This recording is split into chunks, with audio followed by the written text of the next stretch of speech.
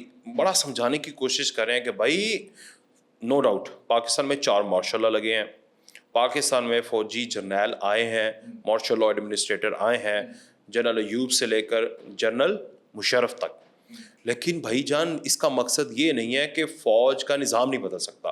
اس وقت ہمارے پاس جنرل حافظ عاصم منیر ہیں جو کہ بہت جمہوریت پسند ہیں, آرمی ایکٹ کی بات ہو رہی ہے, جو بہت قانون پسند ہیں, جو بہت ڈسپلنڈ ہیں, جنہوں نے واضح طور پر اپنے ایکس DGISI جو کہ سینیورٹی میں تقریباً ان کے برابر تھا, یا ان سے میرے خیال سے سینیورٹی میں جونیئر تھا, ٹھیک ہے, لیکن اوبیسلی تقریباً اسی بیچ میں تھے برابر.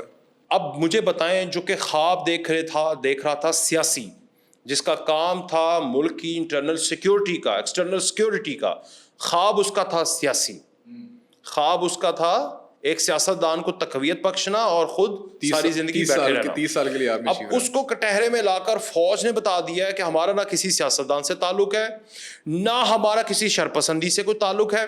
جو ملک کے اندر یہ لوگ کہتے ہیں نا کہ یہ شرپسندی کراتے ہیں, لعنت ہے ان لوگوں کے اوپر, نہ اس سے تعلق ہے اور نہ ہی ہمارا ان لوگوں سے تعلق ہے, اپنے لوگوں سے جو کسی شر پسندی میں, فتنہ فسادی میں یا سیاسی سرگرمی میں ہوں گے.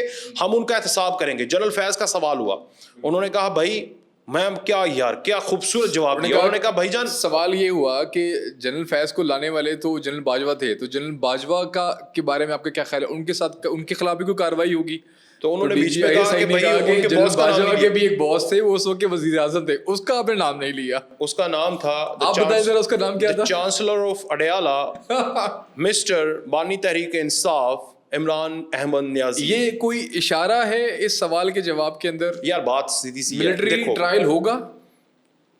مجھے جو آج ان کا جواب لگا نا DGISPR کا, اس میں میں پھر ایک دفعہ کہوں گا, ٹھاکر نہیں خان تو گئے ہو, خان تو گئے ہو. بات وجہ یہ ہے ملٹری ٹرائل میں گئے ہو. یار بات سنو, میں غلطی کرتا ہوں, لیکن غلطی میں کس کے لیے کرتا ہوں؟ آپ کے لیے. آپ بے قصور اور میں قصوروار. میں غلطی کروں آپ کے لیے, آپ کی خاطر, آپ کے کہنے پر, آپ کی منشا پر, آپ کی خواہش پر, آپ کے اقتدار کے خواب کے لیے, آپ کے شہنشاہ بننے کے خواب کے لیے, بھی نہیں کہتا پھر میں, آپ کے شہنشاہ اور بادشاہ سلامت بننے کے لیے, آپ کی بیگم مرشد کے خوابوں کی تعبیر کے لیے میں ایز اے DGISI, میں تو نہیں ہوں لیکن میں ایک ایگزامپل دے رہا ہوں, میں استعمال ہوں. مجھے کٹہرے میں کھڑا کر کے میری وردی پھاڑی جائے یا جس طرح کورٹ مارشل ہوتا ہے, تو آپ اڈیالہ کے اندر AC میں بیٹھیں یا کولر میں بیٹھ کے کتابیں پڑھیں گے؟ تانے بانے تو ملیں گے جا کے. آپ ایسی ڈمبل مانگیں گے؟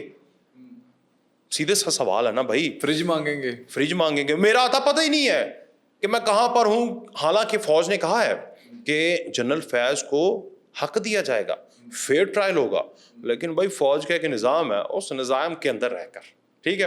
اب جو بھی شخص کسی فوجی کو اپنے مقصد کے لیے استعمال کرے یا پھر کوئی فوجی کسی کے مقصد کے لیے استعمال ہو, دونوں صورت میں آپ سمجھ رہے ہیں کہ ٹرائل ہوگا. اب میری بات سنیں, عمران خان کے مقصد کے لیے کون استعمال ہوا؟ جنرل فیض کا ٹرائل ہو رہا ہے. تو عمران خان کی ٹیم کو یہی ہے, کل میں اس کا انٹرویو سن رہا تھا ان کے ترجمان رؤوف حسن صاحب کا, جو ماشاءاللہ ہماری نظر میں تو آپ کی نظر میں بالخصوص وہ غدار وطن ہے. ہاں جی, آپ کی نظر میں, میں کسی کو غداری کا فتویٰ نہیں دیتا, ٹھیک ہے نا, آپ کی نظر میں. تو اب میری بات سن لیں کہ وہ کہہ رہے تھے کہ تیاری ہماری جاری ہے, تو اس کا مطلب ہے ٹھاکر تو گئے ہو. اچھا, جو چوتھا پوائنٹ ہے بھائی جان, وہ ہے پاکستان کے اندر انٹرنل سیکیورٹی کا. فوج کی ذمہ داری ہے, وہ ذمہ داری کا ٹھیکہ لیا ہوا ہے فوج نے, وہ ان کا قانونی حق ہے. آپ نے ان کو ٹھیکہ کیا مطلب بیسیکلی ان کا رائٹ ہے, وہ انہوں نے کرنا ہے. جہاں پر آپ کو پھر تھوڑی تنگی ہوگی, شرپسندی کرو گے تو تنگی تو آپ کو سہنی پڑے گی, اس لیے سدھر جاؤ. یہ آج کی مجھے جو لبے لباب تھا کہ بھائی ہم نے انٹرنل سیکیورٹی کا ایکسٹرنل سیکیورٹی کا ذمہ لیا ہوا ہے, ٹھیک ہے. اگر وہاں پر کوئی آپ کو تکلیف ہوتی ہے, ٹھیک ہے, کسی کے سیاسی مقصد کو بلوچستان کے اندر ڈرونی فنڈنگ کو ٹھیس پہنچتی ہے, وہ تو فوج پہنچائے گی. تو بھائی جان یا تو سدھر جاؤ تو یا پھر مار کھاتے رہو. میں دونوں کو کہہ رہا ہوں, خارجیوں کو بھی اور انتشاریوں کو بھی. بہت شکریہ آپ کا فقاز بھائی, آپ نے بڑے خوبصورت انداز میں آج پریس کانفرنس کے اوپر جو تبصرہ کیا. امید ہے کافی سارے لوگوں کو یہ بات سمجھ میں آ گئی ہوگی, اگر نہیں آئی ہے تو 360 ڈیجیٹل دیکھتے رہیں, سمجھ آ جائے گی آپ کو. بہت شکریہ آپ کا.